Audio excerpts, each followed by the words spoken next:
दिन ऐसा हुआ उसी घर में बिल्ली आ गई। बिल्ली ने देखा कि ये चूहा अकेला घूम रहा है, लाओ या को बता दे हम भी इसी घर की रहने वाली है। बिल्ली को आ गई गुस्सा, उसने पकड़ा चूहे को मरोड़ डाला। मेरे भाई चूहे को मरोड़ डाला। अब तो उस भक्त ने बिल्ली की पूजा चालू कर दी। बोले शंकर से बड़ा चूहा, चूहे से बड़ी बिल्ली। अब बिल्ली की पूजा, बिल्ली को रोज नहलाता है, तेल काजल लगाता है, माला पहनाता, तिलक लगाता, भोग लगाता। बिल्ली बड़ी प्रसन्न है, चकाचक हाँ खाने को मिलता है। एक दिन ऐसा हुआ कि बिल्ली अकेली घर में घूम रही थी, तब तक डीओजी साहब आ गए।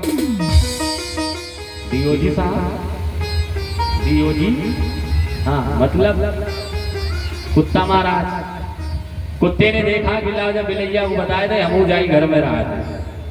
डीओजी साहब को आए गई गुस्सा, उन्होंने उठाया बिल्ली को पटक दिया। हो गई राधे राधे।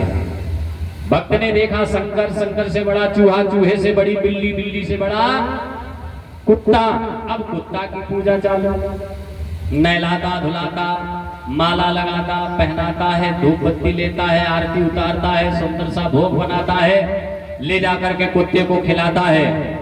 कुत्ता महाराज चकाचक हाँ सोचने लगे कि अभी तक तो ये व्यवस्था नहीं थी, किसी के घर में धोखे में भी चला जाता था तो एक डंडा कमर में लगता था, 3 जगह गिरता था तब उठ के खड़ा हो पाता था। आज चकाचक व्यवस्था बन गई है। अब तो डीओजी साहब दुबले पतले थे, 8 दिन में चकाचक हो गए मेरे भाई, 8 ही दिन में। एक दिन ऐसा हुआ पत्नी ने आटा गूंथा और आटा गूंथने के बाद आंगन में रख दिया। डीओजी साहब आ गए, उन्होंने देखा आटा बड़ा बढ़िया लगा रखा है, मुंह में दबा करके भागने को हुए। डीओजी साहब आटा दबा के जैसे ही भागने को हुए तो पत्नी ने देख लिया, लाओ आज पति के देवता तुम्हें से पहले निपटने लगाई कुंडी। लिया एक लाठी बांस लिया मोटा सा, मार मार कुत्ता, मार मार डंडा, मार मार डंडा, कुत्ता बांगनी में गिरा दिया। भक्त ने देखा अरे शंकर से बड़ा चूहा, चूहे से बड़ी बिल्ली, बिल्ली से बड़ा कुत्ता, कुत्ते से बड़ी मेरी पत्नी। अब पत्नी की पूजा चालू। माताएं बड़े ध्यान से सुन रही है, ये बात बहुत अच्छी लग रही है। अब पत्नी की पूजा चालू। आहा पत्नी की कलाई को पकड़ा और धीरे से कहने लगा, हे देवी कबो कबो तुम्हारे गुस्सा हमने 2-4 गुलचा लगाए दे, लेकिन सच में अब कबो ना मरे, सच्ची अब कबो ना मरे। अंदर ले गया, पलका बिछा दिया और बिठा दिया पलके पे अपनी पत्नी को और एक बात कहने लगा कि घर से बाहर तुम जइयो ना परीक्षित जी, अब घर में सुविधा लगवाई दिए। पत्नी ने कही जा बढ़िया बात बनी। अब तक एक लोटा पानी के कह रहे थे तो जीजा कहोगे तो तुम्हारे का हाथ टूटिएगा। अब ये कह रहे कि घर से बाहर तुम जइयो ना और घर में सुविधा लगवाई दिए और पलका पे बैठ के मौज करो, हम खाना खुद ही बनाएंगे।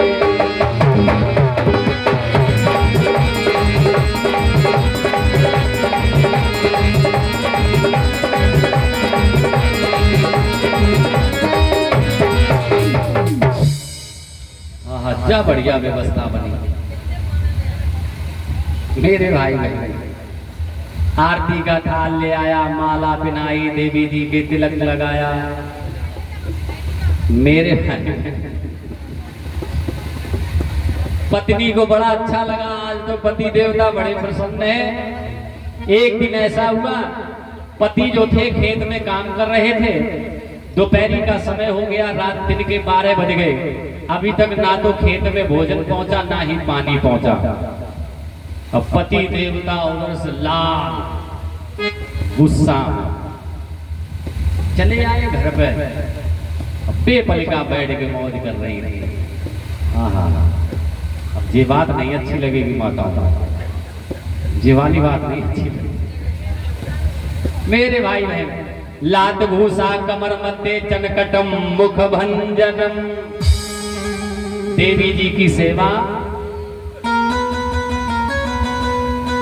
हो गई।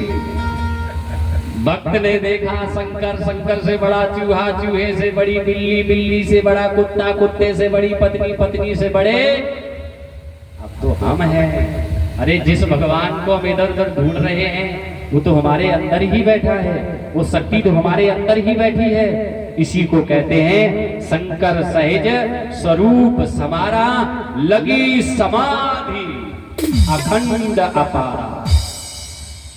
87,000 वर्ष तक के लिए भोले बाबा समाधि में हो गए। देवी सती वहीं बैठी बैठी प्रतीक्षा कर रही है कब मेरे स्वामी उठे, तब हमें उनसे पूछें। मेरे भाई भोले बाबा की समाधि जब टूटी, समाधि से उठे, तो जब सती जी पास में पहुंची भोले बाबा के, मेरे भाई पत्नी का स्थान पति के बगल में होता है, जैसे अभी बैठे हैं आप बैठे हैं। लेकिन भोले बाबा ने देवी सती को बैठने के लिए सामने आसन डाल दिया है।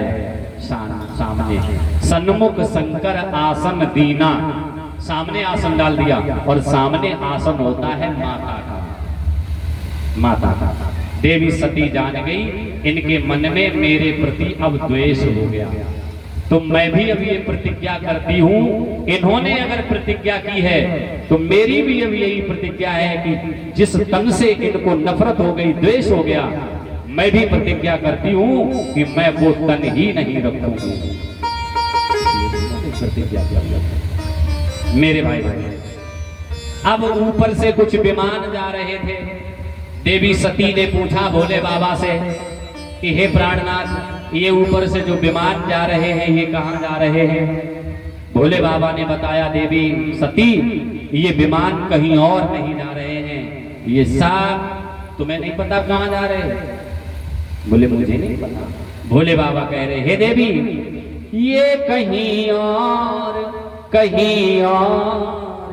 नहीं जा रहे हैं, तेरे पिता के ये घर पे जा रहे हैं।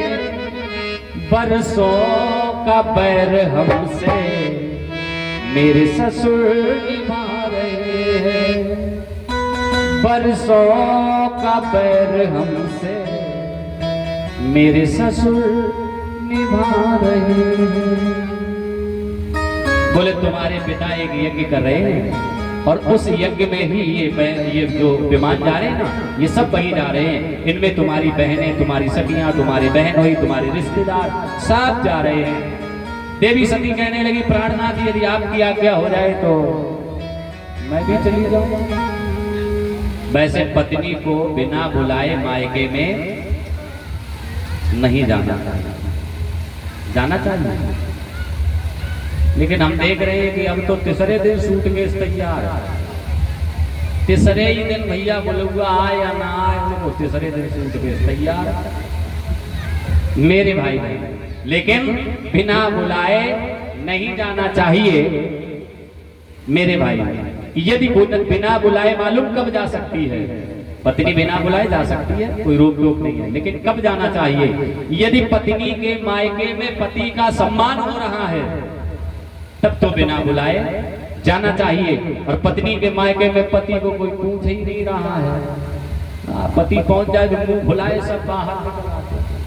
तो पत्नी को चाहिए जीवन पर्यंत अपने मायके न जाए। लेकिन कुछ ऐसी ये ना जाए तो लड़ाई करती है घरे, तब तो जाए, तब तो जाएगा को मिले। सती अम्मा ने यही कियो। भोले बाबा रोक रहे, वो नहीं मान रही। रुक जाओ, मान जाओ, तुम्हें बुलावा नहीं भेजा है, तुम्हारे लिए बुलावा नहीं आया, रुक जाओ, मत जाओ। लेकिन देवी सती नहीं मान रही। मैं तो जाऊंगी, मैं तो जाऊंगी, जिद कर गई। भोले बाबा ने कहा देवी यदि तुम नहीं मान रही हो तो जाओ, नहीं मान रही हो तो जाओ।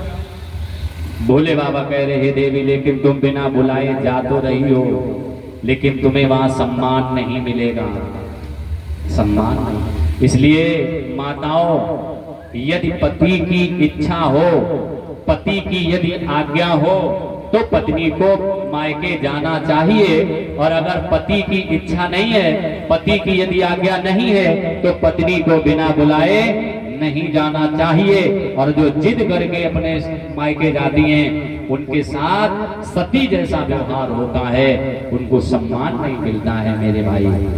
भोले बाबा कह रहे हैं, हे देवी, हो जिद करती हो जिद करती हो, जाओ मेरी रानी, कहानी मेरी याद करोगी। हो जिद करती हो, जाओ मेरी रानी, कहानी मेरी याद करोगी।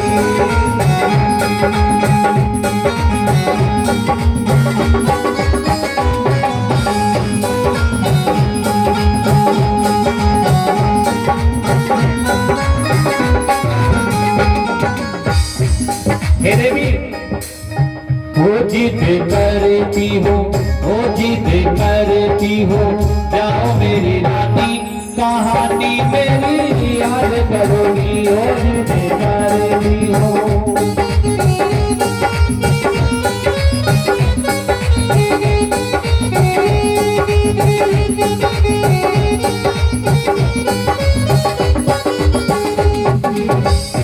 दिन बुलाए पिता के घर जाओगी, सम्मान बाप नहीं पाओगी।